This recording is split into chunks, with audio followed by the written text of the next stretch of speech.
My twin sister cheated on my best friend for 6 months. My parents cut me off for not betraying him.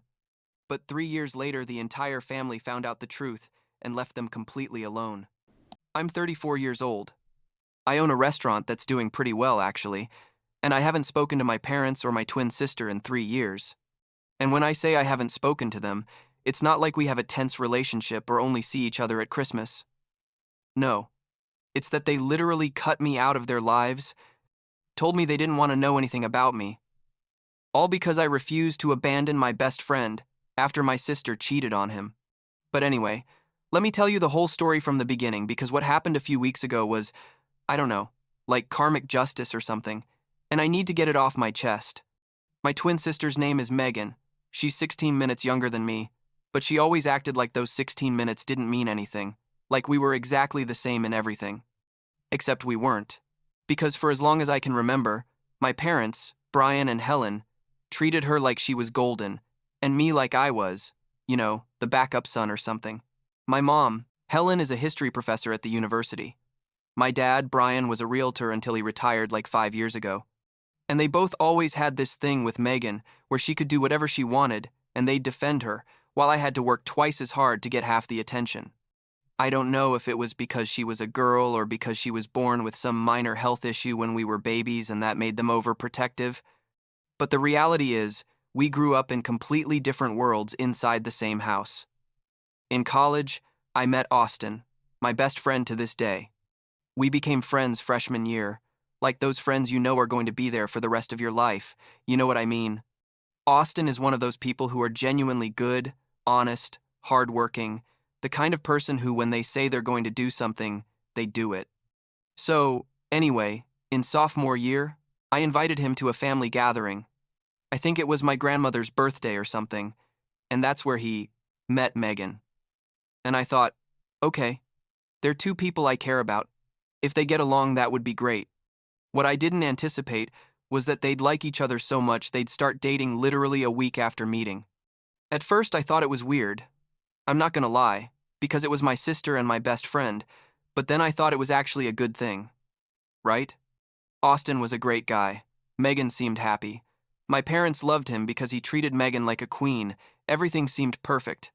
They dated for 6 years. 6 years in which Austin was practically part of our family. He came to all the Christmas dinners, all the birthdays.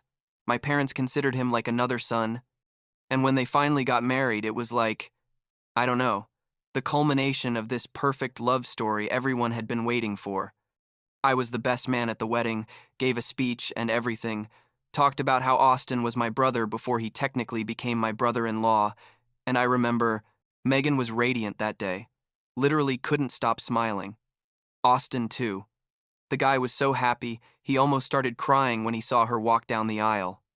My parents spent a fortune on that wedding, like over $80,000, easily, because Megan wanted everything to be perfect, and they never denied her anything. I paid for the honeymoon as a wedding gift, sent them to Italy for 2 weeks, and I thought my sister had finally found her place in life. Things were fine for like 2 years after the wedding. Austin had gotten an amazing job at a tech company. Megan worked in marketing for a mid-sized company. I was starting to plan opening my restaurant. Everything was relatively normal. We saw my parents every 2 weeks or so. Austin and I were still best friends. We played basketball on Saturday mornings, watched games together. It was like it had always been, except now he was married to my sister. And then, like 5 years ago now, I think it was September or October, Austin called me. On a Tuesday night, it was like 10 at night, which was already weird because we normally didn't talk that late on weeknights, and when I answered, I immediately knew something was wrong from his voice. He was in his car. I could hear the engine noise, and he said, "I need to see you tomorrow. It's important." I asked him if he was okay, if Megan was okay, and he just said, "We'll talk tomorrow. I can't do it now." We met the next day at a coffee shop near my apartment, and when he arrived, he looked terrible, like he hadn't slept at all. Red eyes, wrinkled clothes. He sat down, and before I could ask him what was wrong, he just blurted it all out at once. Megan had been cheating on him with a guy from work. They'd been having the affair for like 6 months, and Austin had discovered it because she'd been careless with her phone. I had left messages open or something. I just sat there, not knowing what to say because I literally couldn't process what I was hearing. Megan, my sister, the person who had sworn to love Austin forever, literally 2 years before, had been cheating on him for half a year. Austin told me he had confronted her the night before, that she had denied it at first but then admitted everything, and that he had already hired a lawyer for the divorce. He told me he was telling me because we were friends and because he knew it was going to be family chaos, and he wanted me to know from him before Megan started making up stories. And I could only tell him I supported him, that I was there for whatever he needed. Because what else was I going to say? My sister had screwed everything up, and Austin was the victim here. That same night, Megan called me. She was crying, screaming, saying Austin was overreacting, that it had been a mistake, that she still loved him, and he was being cruel by asking for a divorce. I told her she had to be kidding, that she had been cheating on him for 6 months. That wasn't a mistake. It was a decision she had made over and over for half a year. And she got mad at me, told me I should be on her side because I was her brother, that family had to support each other. I told her Austin was also my family, that he was my best friend from before she even knew him, and that I wasn't going to turn my back on him just because she had decided to destroy her marriage. The next few months were absolute chaos. Megan told my parents her version of the story, which basically made it seem like Austin was a terrible husband who had emotionally neglected her, and that's why she had sought comfort elsewhere. My parents, of course, believed every word. They didn't ask me for my version, didn't talk to Austin, just assumed Megan was the victim because they always assumed Megan was the victim. The divorce was finalized in like 4 months. It was relatively quick because they didn't have kids, and Austin had clear evidence of the infidelity, so there wasn't much to fight about. During all that time, I maintained my friendship with Austin. I helped him move out of the house he shared with Megan. I was there when he signed the divorce papers. We went out for beers when he needed to vent. And Megan hated that. She called constantly, demanding I stop talking to Austin, that I was betraying her by maintaining that friendship, that I had to choose between her and him. I told her every time I wasn't going to choose, that she had caused this situation and I wasn't going to lose my best friend because of her mistakes. Then, like 6 months after the divorce, Megan made her relationship official with the guy she'd cheated with, some guy named Mark or Matt or I don't know what. She posted photos on social media, brought him to family gatherings, basically rubbing everyone's face in the fact that she was happy with the guy she had destroyed her marriage for. And my parents accepted it, said we all deserve to be happy and shouldn't judge the past. I didn't go to any of those family gatherings, told my parents I wasn't going, to sit at the same table as the guy who had been sleeping with my best friend's wife. Things reached their peak when my parents organized some kind of formal family meeting at their house. They asked me to come. Said we needed to talk as a family. I thought maybe they were going to acknowledge that Megan had been wrong, that they had been unfair to me. I don't know. I still had a bit of hope at that point. But no. When I arrived, my mom, my dad, and Megan were sitting in the living room with these serious faces, and it was basically an intervention. They told me my friendship with Austin was causing problems in the family, that Megan couldn't move forward with her life if I kept maintaining that relationship, and that I needed to choose between Austin and them. I couldn't believe what I was hearing. I told them they were crazy if they thought I was going to abandon Austin, that he hadn't done anything wrong, that it was Megan who had ruined everything. My dad, Brian, told me family was more important than friends, that Austin was no longer part of our family, and I had an obligation to support my sister. My mom, Helen, was crying, saying I was breaking her heart by dividing the family this way. And Megan was sitting there with this victim face, like I was the villain of the story. I gave them one last chance.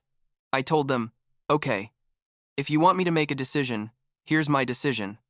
I'm going to continue being friends with Austin because he's a good person who doesn't deserve to lose his best friend for something he didn't do. If you can't accept that, then the problem is yours, not mine.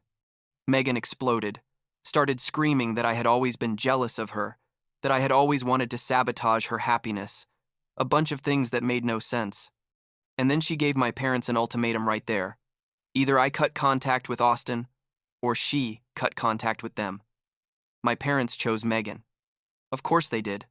They were always going to choose Megan. My dad told me to leave his house and not come back until I was ready to be part of the family again. My mom just kept crying, but didn't say anything to defend me. I grabbed my keys and left, and that was the last time I spoke to them for 3 years. The first few months were weird. I'm not gonna lie. It was strange not getting calls from my mom asking how I was, not seeing my dad for the football games we used to watch together. But it was also liberating in a way. You know, because I finally didn't have to deal with all of Megan's drama, with my parents' constant expectations, with all that toxic dynamic. I focused on my restaurant, which was in the early planning stages, worked like crazy to get investors, find the perfect location, design the menu. Austin was there through that whole process. He and some other friends helped me when we opened the restaurant like 2.5 years ago. It was hard at first. The first 6 months were especially difficult because we didn't know if we were going to survive, but then a pretty popular food blogger visited the restaurant, wrote an amazing review, and basically everything exploded after that. Suddenly we had reservations weeks in advance. The online reviews were excellent. We started making real money. It was like finally all the things I had worked for were paying off. During those 3 years, I heard things about my family through other relatives, like my uncles, cousins, those people. I found out Megan was still with the affair guy, that my parents had sold their big house and moved to something smaller because my dad had retired and money was tighter. I found out my mom had had some health issues, nothing super serious but enough to worry about. Part of me felt guilty for not being there, but most of me thought they had made their decision and I had made mine, and that was that. And then, like 2 months ago, around early September I think, my dad showed up at my restaurant. It was a Tuesday afternoon. We had little traffic, because it's always quiet between lunch and dinner, and suddenly there he was at the entrance, with that face he made when he wanted to ask me for something. He greeted me like the last 3 years hadn't happened, like it was completely normal for him to be there. "Hi, Lucas. You look good. The restaurant looks amazing. I heard you're doing really well." I took him to a corner table because I didn't want to make a scene in front of my employees and customers. I offered him something to drink, which he declined, and he asked me how I'd been. I told him fine, that the restaurant was going excellent, that my life was good. He started with all this small talk about the weather, about how the city had changed, obviously avoiding the real topic. Finally, I asked him directly what he wanted, and that's when he dropped the bomb. Turns out Megan was getting married again. To the affair guy. Obviously, after being together for like 4 years. And they were planning a big wedding, like even bigger than the first wedding, because apparently Megan had decided this time she wanted something even more spectacular. The problem, my dad told me, was that he and my mom couldn't pay for the wedding. They had used most of their savings on retirement, on my mom's medical expenses, on helping Megan with the down payment on her new house, on a bunch of things. Megan was furious, because they had paid for her first wedding completely, and now they couldn't do the same for the second one. And here comes the part that still makes me laugh when I think about it. My dad, after 3 years of not talking to me, after kicking me out of his house, after choosing Megan over me, asked me if I could contribute financially to Megan's wedding. Specifically, he asked if I could contribute $90,000 to help cover the costs. $90,000. Can you believe it? I sat there staring at him, waiting for him to say it was a joke, but he was completely serious. He started explaining that I had a successful business, that I was clearly doing well financially, that Megan was my sister and family helped each other. I asked him if he was being serious, if he really thought that after everything that had happened I was going to give Megan $90,000 so she could marry the guy she cheated on my best friend with. He said I needed to let go of the past, that Megan had moved on and I should too. And I laughed. I literally laughed in his face. I couldn't help it. It was too absurd. I told him not only was I not going to give a single cent for that wedding, but I thought it was incredible that he had the nerve to ask me. I reminded him that they had cut me out of their lives, that they had forced me to choose between my sister and my best friend, that they had basically told me I wasn't part of the family. And now that they needed money, suddenly I was part of the family again. My dad got defensive, said I was being immature, that I was acting like a resentful child. I told him no. That I was acting like an adult who respects himself and doesn't let himself be manipulated. I told him something else I probably shouldn't have said, but honestly, I was so angry I didn't care. I told him that both Megan and I were their children, and neither of us really cared about him or my mom, that Megan only wanted them when it was convenient for her and I had learned to live without them. So basically, they had failed as parents with both of us. He got up from the table, said this was exactly why they hadn't wanted to maintain contact with me, because I was selfish and cruel. I told him to leave my restaurant and not come back unless he wanted to pay for his food like any other customer. He left, and honestly, I felt good. I felt powerful in a way, like I had finally said all the things I had wanted to say for years. I thought that would be the end of it, that they would understand the message and leave me alone. But no. 2 days later, my dad called me like 10 times in a row until I finally answered. This time he was different. His voice sounded desperate. He told me my mom was emotionally broken, that she'd had some kind of nervous breakdown after he told her about our conversation, and that I needed to go visit her to fix things. I told him no, that if my mom wanted to talk to me, she could call me herself and apologize for the last 3 years. He said I was killing my mother with my attitude, that it was my responsibility as a son to fix this situation. I told him the only way I would visit my mom was if both she and he apologized for how they had treated me, if they acknowledged they had been wrong, and if they accepted that I was going to continue being friends with Austin because he was a good person and was more family to me than they were. My dad got angry, told me I was asking for too much, that they had nothing to apologize for. I told him, then we had nothing more to talk about and hung up. Then I sent him a text message saying that if he or my mom contacted me again without a sincere apology, I was going to block them, and if they showed up at my restaurant or my house, I was going to call the police.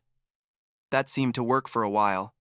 I didn't hear anything from them for like a month, and honestly I thought they had finally gotten the message.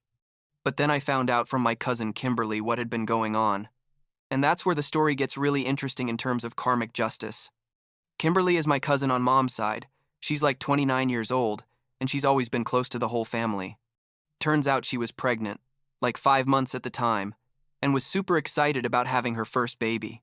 She organized a small family gathering to officially announce the pregnancy, invited everyone, including Megan, my parents, uncles, grandparents, the whole extended family. During the gathering, when Kimberly announced she was pregnant and everyone was congratulating her, Megan apparently had a meltdown. According to Kimberly, Megan accused her of stealing her moment, of trying to overshadow her wedding by announcing a pregnancy. She said Kimberly should have waited until after the wedding to make the announcement because now everyone was going to be talking about the baby instead of focusing on her special day. Kimberly told her she was crazy, that the wedding wasn't even for another 4 months, and her pregnancy had nothing to do with it. Megan kept insisting, saying it was incredibly selfish on Kimberly's part, that she had always been jealous of her, a bunch of accusations that made no sense. Kimberly called me that night crying, told me everything that had happened, and told me she had decided to cut off contact with Megan completely. She also told me many other relatives were furious with Megan for her behavior, that several uncles and cousins had decided not to go to her wedding because they were fed up with her drama, and that my parents had tried to defend Megan during the whole incident, saying she was stressed about the wedding and everyone needed to be more understanding. After talking to Kimberly, I started getting messages from other relatives too. My uncle on Dad's side wrote to me saying he finally understood why I had cut off contact, that he was also considering doing the same. My cousin on Mom's side told me my parents had been borrowing money from several relatives for Megan's wedding, promising to pay them back later, but nobody really believed they were going to. Basically, the whole extended family was starting to see Megan, and by extension my parents, for who they really were. And then, like 3 weeks ago, my mom and dad did something incredibly stupid. They posted something on Facebook, like a long and dramatic post, explaining how their family was being unfairly ostracized and mistreated, how their son Lucas, meaning me, had decided to cut them out of his life for selfish reasons, and how their daughter Megan was being attacked by envious relatives who didn't want to see her happy. Basically, they tried to make everyone else look bad, and them like innocent victims. The plan completely backfired on them. Several of my uncles commented on the post telling the truth, explaining that I had been cut off by them for maintaining my friendship with Austin after Megan cheated on him.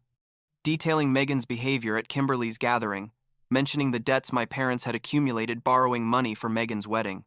Kimberly also commented, super angry, saying exactly what Megan had said to her about stealing her thunder with the pregnancy. The post went viral within our extended family. It was shared and commented on by everyone, and the general conclusion was that my parents and Megan were the problem, not me or the rest of the family. Several relatives publicly announced they wouldn't attend Megan's wedding and didn't want any more contact with my parents until they could see their own mistakes. It was like watching the whole family dynamic of my childhood finally be exposed and validated by everyone else. After that, I found out from Kimberly that my parents had to tell Megan they definitely couldn't give her the $90,000 for the wedding, couldn't even give her $20,000 or $30,000 because they simply didn't have it. Megan, according to Kimberly, yelled at them that they were terrible parents, that they had always promised they would pay for her wedding, and now they were embarrassing her in front of her fiancé and his family. She told them she didn't want to see them ever again if they didn't find a way to get the money. My parents tried, from what I heard, to get loans, use their credit cards, even consider taking out a mortgage on their small house. But in the end, they couldn't pull together enough money. Megan was furious, started planning a much more modest wedding than she originally wanted, blaming my parents for ruining her special day. And then, this is the best part, Megan told my parents they weren't invited to the wedding if they couldn't contribute financially. The wedding was 2 weeks ago. From what I was told, it was paid for mainly by the groom's family, was much smaller than what Megan wanted, and my parents weren't invited. Kimberly sent me photos she saw on social media, and it was obvious Megan wasn't as happy as at her first wedding. She looked tense in the photos. The venue was nice, but nothing compared to the venue she had the first time. And basically no relatives from our side of the family attended except like 2 or 3 people who apparently hadn't heard about all the drama. My parents tried to show up at the wedding anyway. I found out. They went to the venue, but Megan had hired security specifically to keep them out if they tried to enter. There was a scene. My mom crying outside the venue. My dad trying to reason with the security guards, but they wouldn't let them in. They had to leave after like 30 minutes of trying to convince someone to let them through. Now, 3 weeks after the wedding, my parents are basically alone. Megan isn't talking to them. Told them they're failures and she blames them for ruining the most important day of her life. Most of the extended family doesn't want anything to do with them after all the drama. Kimberly told me my mom has been calling several relatives trying to reconcile, but nobody really wants to hear her excuses. My dad apparently has been drinking more than usual, which is concerning, but also, I don't know what they expected to happen. I've thought a lot about all this these past few weeks. Part of me feels some pity for them. They're my parents, after all, and seeing them so isolated and alone is hard in a way. But most of me feels this is exactly what they deserved. They spent my whole childhood favoring Megan, never defended me when she was wrong, cut me out of their lives for maintaining my friendship with a good person, and then tried to manipulate me into giving them money when they needed me. And Megan, she destroyed a perfect marriage because she couldn't stay faithful. Destroyed family relationships because everything always has to be about her. And now she's married to the guy she cheated on her first husband with, without any of her parents or relatives present. Austin and I are still best friends. Actually, he's going to be the best man at my wedding next year, because I got engaged a few months ago to my girlfriend of 3 years. My parents don't know about my engagement. I don't plan to invite them to the wedding unless they give me the apology I asked for. Not because I want to be cruel, but because I genuinely don't want that kind of toxic energy on one of the most important days of my life. I've built a good life. I have a successful business, good friendships, a partner who loves and supports me, and I don't need the validation or forgiveness of people who could never see me as their equal to my sister. Sometimes, I wonder if I did the right thing, if I should have been more understanding, more willing to forgive. But then I remember everything that happened. All the times they made me feel less than. All the times they chose Megan over me without even asking themselves if she was wrong. And I realized no, I didn't do anything wrong. I defended a good friend, maintained my principles, and refused to be manipulated. If that makes me the bad guy in their eyes, then I guess I can live with that. Last week, my mom left me a voicemail. She sounded tired, defeated, saying she misses me and wishes things were different. She didn't mention an apology, didn't acknowledge any of her mistakes, just said she misses me. I haven't called her back. Maybe someday I will. Maybe someday they'll finally understand what they did wrong and can genuinely apologize. But until then, I'm fine without them in my life. Because it turns out you can choose your family, and I chose the people who really care about me and support me unconditionally. And that's enough.